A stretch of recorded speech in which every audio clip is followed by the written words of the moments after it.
Case 1-ൽ പഠിച്ച കാര്യം എന്തായിരുന്നു? There is A uniformly charged thin spherical shell. ഇതിൻ്റെ സെൻറ്ററിൽ നിന്നായിരുന്നേ, ഇതിൻ്റെ സെൻറ്ററിൽ നിന്ന് r ഡിസ്റ്റൻസ് അകലെ, ഇതിൻ്റെ സെൻറ്ററിൽ നിന്ന് r ഡിസ്റ്റൻസ് അകലെ ഉള്ള ഇലക്ട്രിക് ഫീൽഡ് കാണാനുള്ള ഫോർമുലയാണ് നമ്മൾ പഠിച്ചത്. 1/4πε0 q/r² നമ്മൾ ഡിറൈവ് ചെയ്തതാണ്.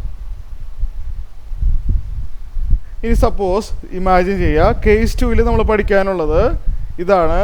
ഇലക്ട്രിക് ഫീൽഡ്, ശ്രദ്ധിച്ചിരിക്കുക, electric field on a uniformly charged on the surface of a electric field on the surface, electric field on the surface of a uniformly charged, uniformly charge thin spherical shell. ഇതാണ് case 2. Electric field on the surface of a uniformly charged thin spherical shell. Case 2, അതായത് എൻ്റെ കയ്യിൽ uniformly charged thin spherical ഷെല്ലാണ് ഉള്ളത്. ഇതിൻ്റെ സർഫസിലെല്ലാം charge ഇങ്ങനെ spread ആയിട്ടിരിക്കുകയാണ്. എനിക്ക് വേണ്ടത് ഇതിൻ്റെ റേഡിയസ് നമുക്കറിയാം. ഇതിൻ്റെ റേഡിയസ് ക്യാപിറ്റൽ R ആണ്. Radius of the shell, spherical shell R ആണ്. അപ്പോൾ ഇതിൻ്റെ സർഫസിന് അടുത്തൊരു ടെസ്റ്റ് ചാർജ് വെച്ചാൽ അവിടെ ഉണ്ടാവുന്ന ഇലക്ട്രിക് ഫീൽഡ് എത്രയാണ്? അതാണ് കേസ് 2. ഇതിൻ്റെ സർഫസിന് വളരെ അടുത്ത് ഒരു ടെസ്റ്റ് ചാർജ് ഉണ്ട്, അവിടെ വരുന്ന ഇലക്ട്രിക് ഫീൽഡ് കാണാനുള്ള ഫോർമുലയാണ്. അത് നമുക്ക് ഇതിൽ നിന്ന് കൊണ്ടുവരാം, സെപ്പറേറ്റ് ഡെറിവേഷൻ്റെ ആവശ്യമില്ല. ഈ പോയിന്റ് ഉണ്ടല്ലോ, ഇവിടെ എല്ലാവരും ശ്രദ്ധിച്ചിരുന്നത്, ഈ പോയിന്റ് പതുക്കെ ലെഫ്റ്റ് സൈഡിലോട്ട് മൂവ് ചെയ്യാമെന്ന് വിചാരിക്കും. ഈ പോയിന്റ് മൂവ് ചെയ്ത് ഈ സർഫസിൻ്റെ അടുത്തെത്തിയെന്ന് വിചാരിക്കുക. ഈ പോയിന്റ് കാണുന്നുണ്ടല്ലോ, ഇതിങ്ങനെ മൂവ് ചെയ്ത് ഈ സർഫസിൻ്റെ അടുത്തെത്തുമ്പോൾ എന്ത് സംഭവിക്കും? ഈ സ്മോൾ ലെറ്റർ R എന്നുള്ളത് ക്യാപിറ്റൽ R ആവും. ക്യാപിറ്റൽ R എന്ന് പറഞ്ഞാൽ റേഡിയസ് ആണല്ലോ, ക്യാപിറ്റൽ R എന്ന് പറഞ്ഞാൽ റേഡിയസ് ഓഫ് ദ സ്പെറിക്കൽ ഷെല്ലാണ്. അപ്പോൾ ഈ പോയിന്റ് ഇങ്ങനെ പതുക്കെ മൂവ് ചെയ്ത് ഈ ഷെല്ലിൻ്റെ സർഫസിൻ്റെ അടുത്തെത്തുന്ന സമയത്ത് small letter R becomes capital R. അപ്പോൾ ഇവിടെ വരുന്ന ഡിസ്റ്റൻസ്, ഈ സ്പെറിക്കൽ ഷെല്ലിൻ്റെ സെൻറ്ററിൽ നിന്ന് വരുന്ന ഈ ഡിസ്റ്റൻസ് ഇല്ലേ, അത് ക്യാപിറ്റൽ R ആണ്. അപ്പോൾ സ്മോൾ ലെറ്റർ R എന്നുള്ളത് ഇവിടെ ക്യാപിറ്റൽ R ആണ്. Same formula small letter R മാറ്റിയിട്ട് ക്യാപിറ്റൽ R ആക്കാം. Same formula small letter R മാറ്റിയിട്ട് എന്താക്കുക? ക്യാപിറ്റൽ R ആക്കാം. അപ്പോൾ ഇലക്ട്രിക് ഫീൽഡ് കാണാനുള്ള ഫോർമുല ബൈ ഹാർട്ടാക്കി വെക്കണം, ക്വസ്റ്റ്യൻസ് വരും. 1/4πε0 q/r². ഇത് ബൈ ഹാർട്ടാക്കി വെക്കാം. This is case 2.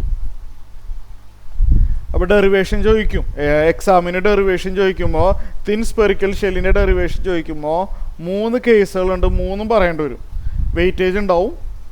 അപ്പോൾ കേസ് 1-ൽ നിന്ന് നമ്മൾ ഡെവലപ്പ് ചെയ്തെടുത്തതാണ്.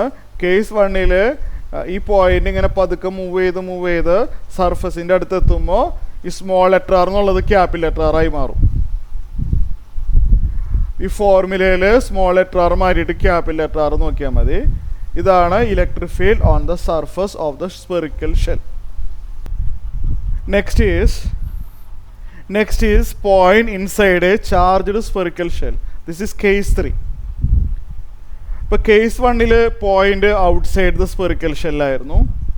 കേസ് 2-ൽ on the spherical ഷെല്ലായിരുന്നു.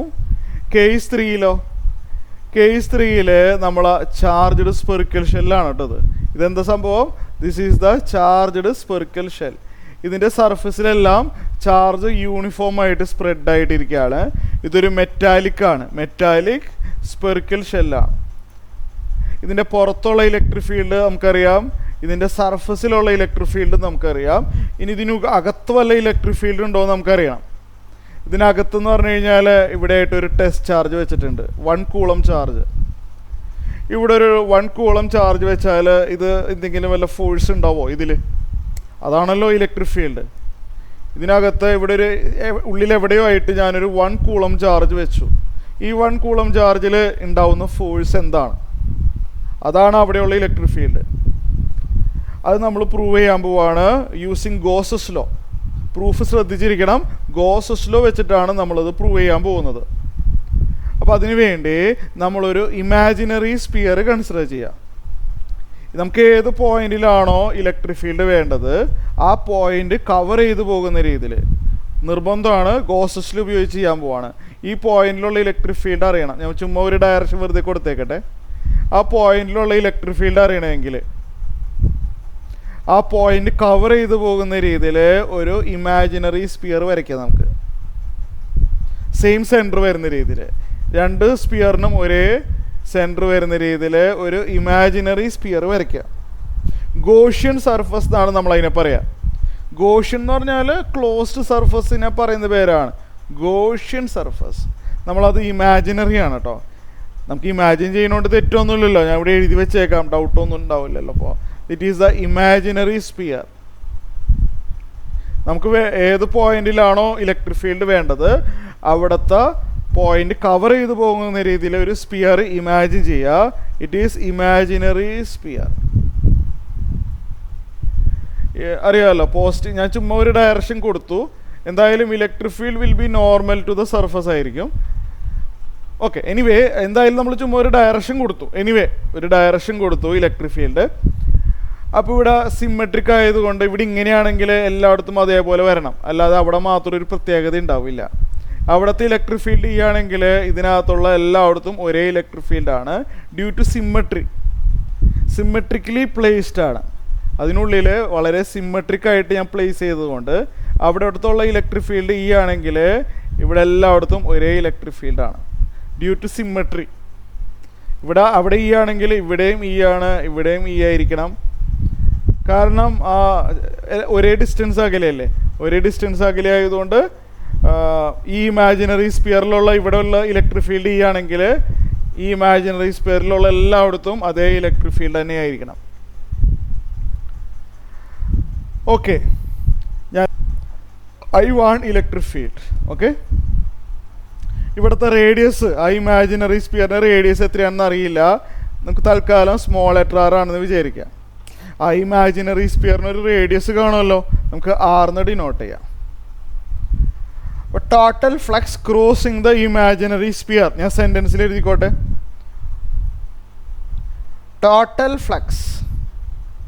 Total flux crossing ഏത് സ്പിയർ ആണെന്ന് ഞാൻ ഇവിടെ ക്ലിയർ ആയിട്ട് എഴുതും, അല്ലെങ്കിൽ നിങ്ങൾക്കൊന്നും മനസ്സിലാവില്ല. Total flux crossing the imaginary sphere, highlight ചെയ്തിരിക്കുന്ന sphere, crossing the imaginary sphere is equal to 1/ε0 times the charge inside the imaginary sphere. Charge inside the imaginary sphere.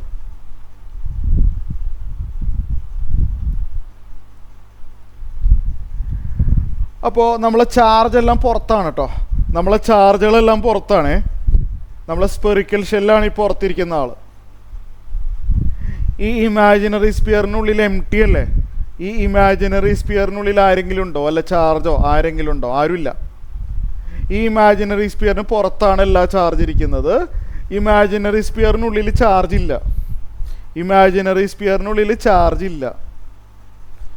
അപ്പോൾ ടോട്ടൽ ഫ്ലക്സ് അല്ലേ. ടോട്ടൽ ഫ്ലക്സ് എന്ന് പറഞ്ഞു കഴിഞ്ഞാൽ E into surface area. Total flux എന്ന് പറഞ്ഞു കഴിഞ്ഞാൽ നമുക്കറിയാം E into S into cos തീറ്റയാണ്. ഈ യെല്ലോ കളറിൽ കാണിച്ചിരിക്കുന്ന റീജിയനിൽ കൂടി പാസ് ചെയ്യുന്ന flux E S cos theta. ഈ എന്ന് പറഞ്ഞു കഴിഞ്ഞാൽ എന്താണെന്നറിയില്ല.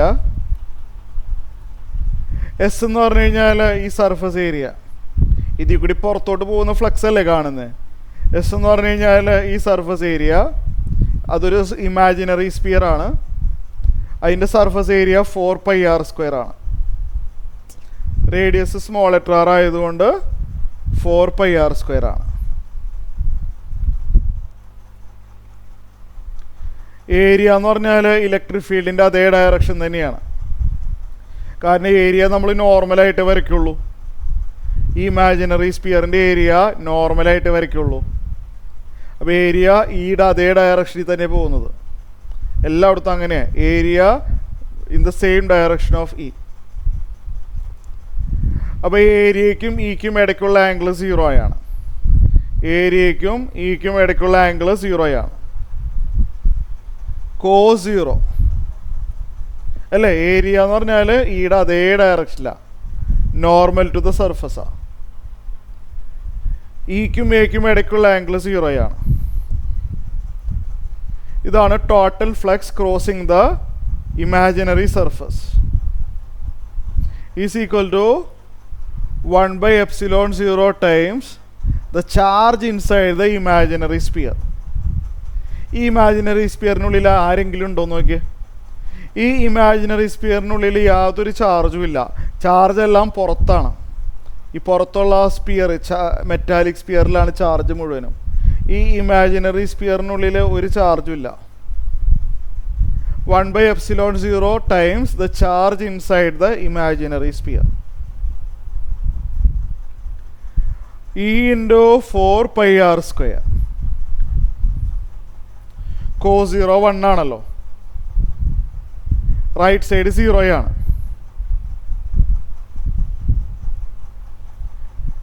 E into 4πr² 0 ആവണമെങ്കിൽ 4πr² എന്തായാലും 0 ആവാൻ പോണില്ല. അപ്പോൾ ഇലക്ട്രിക് ഫീൽഡ് 0 ആവണം, വേറെ ഓപ്ഷൻ ഇല്ല. പ്രോഡക്റ്റ് 0 ആവണമെങ്കിൽ ആരെങ്കിലും ഒരാൾ 0 ആയേ തീരും. 4πr² എന്തായാലും 0 അല്ല. അപ്പോൾ പിന്നെ ഈ 0 ആയിരിക്കണം. അപ്പോൾ എൻ്റെ കൺക്ലൂഷൻ എന്താണെന്ന് ഞാനിപ്പോൾ പറഞ്ഞുതരാം. What is our conclusion? എൻ്റെ കൺക്ലൂഷൻ ഇതാണ്. എൻ്റെ കയ്യിൽ ഒരു ചാർജ്ഡ് മെറ്റാലിക് സ്പിയർ ഉണ്ട്, ഒരു ചാർജ്ഡ് മെറ്റാലിക് സ്പെറിക്കൽ ഷെല്ലുണ്ട്. ഷെല്ലാണ്, ഉള്ളിൽ എം ടി ആണ്. അങ്ങനെയാണെങ്കിൽ ഇതിനുള്ളിൽ ഇലക്ട്രിക് ഫീൽഡ് ഇല്ല. ഇതിനകത്ത് എവിടെ 1 കൂളം ചാർജ് വെച്ചാലും അതിനകത്ത് യാതൊരു വിധ ഫോഴ്സും ഉണ്ടാവില്ല. ഇത് ഭയങ്കര ഇമ്പോർട്ടൻ്റ് ആണ്, അപ്ലിക്കേഷൻ ഉള്ളതാണ്. ഇലക്ട്രോസ്റ്റാറ്റിക് ഷീൽഡിംഗ് എന്നാ പറയുക. ആ ടേം നമ്മളെ ബുക്കിൽ ഉപയോഗിച്ചിട്ടില്ല. Electrostatic shielding. ഇപ്പം ഇടിമിന്നൽ വരുന്ന സമയത്ത് നമ്മൾ ഇതിനുള്ളിൽ ഒരു ക്ലോസ്ഡ് ആയിട്ടുള്ള ഒരു റൂം, മെറ്റാലിക് കേസിനുള്ളിലിരുന്നാൽ നമുക്ക് മിന്നലേൽക്കില്ല. മനസ്സിലായാലും ഇടിമിന്നൽ വരുമ്പോൾ എന്താ സംഭവിക്കുക? ഇതിന് ഫുള്ളും ഇത് പുറത്ത് കംപ്ലീറ്റ് ചാർജ് സ്പ്രെഡ് ആവും. ഇതിനകത്ത് യാതൊരു വിധ ഇലക്ട്രിക് ഫീൽഡും ഉണ്ടാവില്ല. നമ്മൾ സേഫാണ്. ഇടിമിന്നൽ ഉണ്ടാവുന്ന സമയത്ത് ഇതേപോലെ ഒരു റൂം, മെറ്റാലിക് റൂമാണ്, ഫുള്ള് മെറ്റലാണ്. ഉള്ളിലിരുന്ന് കഴിഞ്ഞാൽ നമ്മൾ സേഫാണ്.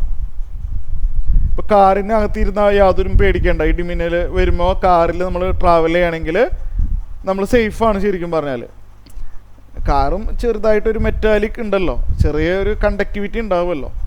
അപ്പോൾ ഫുള്ളും ചാർജ് ഇങ്ങനെ സ്പ്രെഡായിട്ടിരിക്കുമ്പോൾ അകത്ത് ഇലക്ട്രിക് ഫീൽഡ് ഉണ്ടാവില്ല. ഓക്കെ, ഞാൻ ജസ്റ്റ് ഒരു ഐഡിയ പറഞ്ഞെന്നുള്ളൂ. അപ്പോൾ എല്ലാവർക്കും ക്ലിയർ ആയി എന്ന് വിചാരിക്കുന്നു. അപ്പോൾ കേസ് 3ൽ ഒരു ചാർജ്ഡ് മെറ്റാലിക് സ്പിയർ ഉണ്ട്, അതിനകത്ത് ഇലക്ട്രിക് ഫീൽഡ് 0 ആണ്. അതിൻ്റെ പ്രൂഫ് ഗോസസ് ലോ ഉപയോഗിച്ചിട്ടാണ് നമ്മളത് പ്രൂവ് ചെയ്തത്. Okay, look here. ഈ ക്വസ്റ്റ്യൻ നോക്കാം, സിമ്പിളാണ് എങ്കിലും. A conducting sphere of radius 10 centimetre. A conducting sphere of radius 10 centimeter has an unknown charge. Conducting sphere എന്ന് പറഞ്ഞാൽ സ്പെറിക്കൽ ഷെല്ലാണ്, മനസ്സിലായല്ലോ. ചാർജ് കൊടുത്താൽ അതിൻ്റെ സർഫസിൽ സ്പ്രെഡായിട്ടിരിക്കുന്ന ഒരു ഷെല്ലാണ് എൻ്റെ കയ്യിലുള്ളത്. ഞാനിതിന് ചാർജ് കൊടുത്തു, അത് അതിൻ്റെ സർഫസിൽ ഇങ്ങനെ സ്പ്രെഡായിട്ടിരിക്കുകയാണ്. എത്രയാണ് ചാർജ് എന്നറിയില്ല. ഈ ക്യൂ എത്രയാണെന്ന് നമുക്കറിയില്ല. എത്രയോ ചാർജ് ഉണ്ട്. If the electric field 20 centimeter from the center of the sphere is given, points radially inward, what is the net charge on the sphere? അപ്പോൾ ഇതിൻ്റെ സെൻറ്റർ എവിടെ? ഇതിൻ്റെ സെൻറ്റർ ഇവിടെയാണ്. ഇതിൻ്റെ സെൻറ്ററിൽ നിന്ന് 10 സെൻറ്റിമീറ്റർ അകലെ. സെൻറ്ററിൽ നിന്നുള്ള ഡിസ്റ്റൻസ് നമ്മൾ സ്മോൾ ലെറ്റർ ആർ എന്നാണ് ഡിനോട്ട് ചെയ്യുന്നത്. ഇവിടെയുള്ള ഇലക്ട്രിക് ഫീൽഡ് തന്നിട്ടുണ്ട്. അത് റേഡിയലി ഇൻവേർഡ് ആണ്. ഇൻവേർഡ് എന്ന് പറഞ്ഞാൽ സ്പിയറിൻ്റെ അടുത്തോട്ടാണ് ഇലക്ട്രിക് ഫീൽഡ്. 1 കൂളം ചാർജ് വെച്ചാൽ ഫോഴ്സ് സ്പിയറിൻ്റെ അടുത്തോട്ടാണ്. 1 കൂളം ചാർജ് വെച്ചാൽ ഫോഴ്സ് ഇൻവേർഡ് ആണ്, ഉള്ളിലോട്ടാണ്. അപ്പോൾ ഈ ഷെല്ലിനകത്തുള്ളത് പോസിറ്റീവ് അല്ല, നെഗറ്റീവ് ചാർജാണ്. കാരണം എന്താണ്? ഓപ്പോസിറ്റ് ചാർജ് തമ്മിലല്ലേ അട്രാക്ഷൻ വരുന്നത്. അപ്പോൾ ഈ ഷെല്ലിനകത്ത് സർഫസിലുള്ള ചാർജ് ആരാണ്? പോസിറ്റീവ് അല്ല നെഗറ്റീവ് ആവണം. എന്നാലല്ലേ ഇലക്ട്രിക് ഫീൽഡ് ഇൻവേർഡ് ആവുള്ളൂ. ഇലക്ട്രിക് ഫീൽഡ് ഈ സ്പിയറിൻ്റെ അടുത്തോട്ടാണ് വരുന്നത്. അപ്പോൾ charge on the spherical shell will be a negative charge. ആ ചാർജ് ക്യൂ എത്രയാണെന്ന് കണ്ടുപിടിക്കണം. അപ്പോൾ ഓക്കെ, കുഴപ്പമില്ല. നമ്മൾക്ക് ആ പഴയ ഫോർമുല മാഗ്നിറ്റ്യൂഡ് കാണാൻ ഫോർമുല ഉണ്ടല്ലോ. മാഗ്നിറ്റ്യൂഡ് ഡയറക്ഷൻ അവിടെ ഇരിക്കട്ടെ. We have a formula for magnitude of electric field outside the spherical shell. Case 1 അല്ലേ? Case 1 outside the spherical shell നമ്മളെ കയ്യിലൊരു ഫോർമുല ഉള്ളതാണ്. 1/4πε0 Q/r². ഒരു സ്പെറിക്കൽ ഷെല്ലിൽ നിന്ന് 6 മീറ്റർ അകലെ ഉള്ള ഇലക്ട്രിക് ഫീൽഡിൻ്റെ മാഗ്നിറ്റ്യൂഡ് കാണാനുള്ള ഫോർമുല 1/4πε0 Q/r² ആണ്. സിമ്പിൾ ക്വസ്റ്റ്യൻ ആണ്. അതിൽ ആ 1/4πε നമ്മൾ കെ എന്ന് ഡിനോട്ട് ചെയ്യാറുണ്ട്, അറിയാമല്ലോ. ആ 1/4πε0 നമ്മൾ കെ എന്ന് ഡിനോട്ട് ചെയ്യാറുണ്ട്. കെ അതായത് 9 × 10⁹ ആണ് കെയുടെ വാല്യൂ. അത് ബൈ ഹാർട്ടാക്കി വെക്കണേ. ക്വസ്റ്റ്യൻ പേപ്പറിൽ തരും, പേടിക്കേണ്ട. എന്നാലും 1/4πε0 എന്ന് പറഞ്ഞാൽ കെ ആണ്. പിന്നെ ക്യൂ ആണ്. ക്യൂ എന്ന് പറഞ്ഞു കഴിഞ്ഞാൽ ചാർജ്, അത് എത്രയാണെന്ന് അറിയില്ല. ക്യൂ എന്ന് പറഞ്ഞാൽ ചാർജ്, അതറിയില്ല. r² എന്ന് പറഞ്ഞു കഴിഞ്ഞാൽ 10 സെൻറ്റിമീറ്റർ ആണ് അല്ലേ? സെൻറ്റിമീറ്ററിന് മീറ്റർ ആക്കണമെങ്കിൽ 10⁻⁻² കൊണ്ട് മൾട്ടിപ്ലൈ ചെയ്യണം. അത് മറക്ക് ചെയ്യരുത്. 10 പറഞ്ഞോ. സോ ഇവിടെ കണ്ടക്ടിങ് സ്പിയർ ഓഫ് റേഡിയസ് 10, ഇതിൻ്റെ റേഡിയസ് 10 ആണ്. പക്ഷെ നമുക്കത് ആവശ്യമില്ല, നമുക്ക് ഡിസ്റ്റൻസ് ആണ്. സോറി, ഞാൻ ശ്രദ്ധിച്ചില്ല. If the electric field 20 centimetre from the centre ആണ്. ഇത് 20 ആണ്, നമുക്കതേ ആവശ്യമുള്ളൂ. ഞാനത് ശ്രദ്ധിച്ചില്ല. 20 ആണ്. ഇവിടെ r എന്ന് പറഞ്ഞാൽ സെൻറ്ററിൽ നിന്നുള്ള ഡിസ്റ്റൻസ് 20 ആണ്. മറ്റേ ഈ റേഡിയസ് നമ്മൾ ഫോർമുലയിൽ വരുന്നില്ല ഇവിടെ അല്ലേ? അത് വെറുതെ നമ്മളെ കൺഫ്യൂസ് ചെയ്യിപ്പിക്കാൻ വേണ്ടി 10 സെൻറ്റിമീറ്റർ തന്നതാണ്. നമ്മളത് യൂസ് ചെയ്യണില്ല. We need the distance from the centre and the outside point. Okay, അപ്പോൾ 10 അല്ല, ഇവിടെ 20 ആണ്. സ്മോൾ ലെറ്റർ r 20 ആണ്. സോ ദിസ് ഈസ്, ഒന്നുകൂടി ഒന്ന് സിംപ്ലിഫൈ ചെയ്തെടുക്കുക. 9 × 10⁻⁹ × Q ഡിവൈഡഡ് ബൈ 20 എന്നുള്ളതിന് നമ്മൾ 2 × 10 അവിടെ തന്നെ എഴുതി വെച്ചോ, അത് നല്ലത് അല്ലേ? 20 എന്നുള്ളതിന് നമുക്ക് എങ്ങനെ എഴുതാം? 20 എന്നുള്ളതിനെ 2 × 10 എന്ന് എഴുതാമല്ലോ. അങ്ങനെ എഴുതിയാൽ മതി. 2 × 10. ഇവിടെ സ്ക്വയർ ഉള്ളതുകൊണ്ട് 2² becomes 4. ഇവിടെ 10ൻ്റെ പവർ തമ്മിൽ ആഡ് ചെയ്യുമ്പോൾ 10⁻⁻1 വരും. 10⁻⁻1 വരും. സ്ക്വയർ ഉണ്ട്. സ്റ്റെപ്പ് ഒന്ന് എല്ലാം എഴുതിയേക്കാം, ഈ ആർക്കും ഡൗട്ട് വരണല്ലോ. 10⁻⁻1 സ്ക്വയർ. ഒന്നുകൂടി 9 × 10⁻⁹ ഡിവൈഡഡ് ബൈ 4 × 10⁻⁻². പവർ തമ്മിൽ മൾട്ടിപ്ലൈ ചെയ്യണം. Into Q. ക്യൂ സ്വല്പം അങ്ങോട്ട് നീക്കി എഴുതാം അല്ലേ? ക്യൂ സ്വല്പം അങ്ങോട്ട് നീക്കി എഴുതി. ഇതാണ് ഇലക്ട്രിക് ഫീൽഡ്. അത് 1.5 × 10⁻³ 1.5 × 10⁻³ ആണ്. ഇവിടെ 9/4 എന്നുള്ളത് എത്രയാ? 9/4 എന്നുള്ളത് വേണമെങ്കിൽ അങ്ങോട്ട് പോട്ടെ, കുഴപ്പമില്ല. ഇത് ഫുൾ അങ്ങോട്ട് പോട്ടെ, അത് നല്ലത് അല്ലേ? Q = 1.5 × 10⁻³ ഈ ലെഫ്റ്റ് സൈഡിലുള്ളത് അങ്ങോട്ട് പോകുമ്പോൾ റെസിപ്രോക്കലാവും. ലെഫ്റ്റ് സൈഡിലുള്ള ആള് റൈറ്റ് സൈഡിലോട്ട് പോകുമ്പോൾ റെസിപ്രോക്കലാവും. കാൽക്കുലേഷൻസ് പിന്നെ ഞാൻ അധികം ടൈമൊന്നും കളയണില്ല. 1.5 × 4 ഡിവൈഡ് ബൈ 9 അതൊന്ന് നോക്കട്ടെ എത്രയാണെന്ന്. 1.5 into 4 divided by 9, 0.66. മുകളിൽ 10ൻ്റെ പവർ തമ്മിൽ ആഡ് ചെയ്തു. 0.66 ഇൻറ്റു 10⁻10ൻ്റെ പവർ തമ്മിൽ സബ്ട്രാക്ട് ചെയ്തു. അതൊക്കെ വേഗം പറഞ്ഞു പോവാണേ. 10ൻ്റെ പവർ തമ്മിൽ സബ്ട്രാക്ട് ചെയ്തു. Charge must be a negative number. അത് അവസാനം എഴുതിയാൽ മതി. നമ്മൾ മാഗ്നിറ്റ്യൂഡാണ്. ചാർജ് സൈൻ ഇട്ടില്ലെങ്കിൽ നിങ്ങൾ ആൻസർ അവർ മാർക്ക് കുറയ്ക്കും കേട്ടോ. ചാർജ് നെഗറ്റീവ് ആണെന്ന് ഞാൻ പറഞ്ഞു.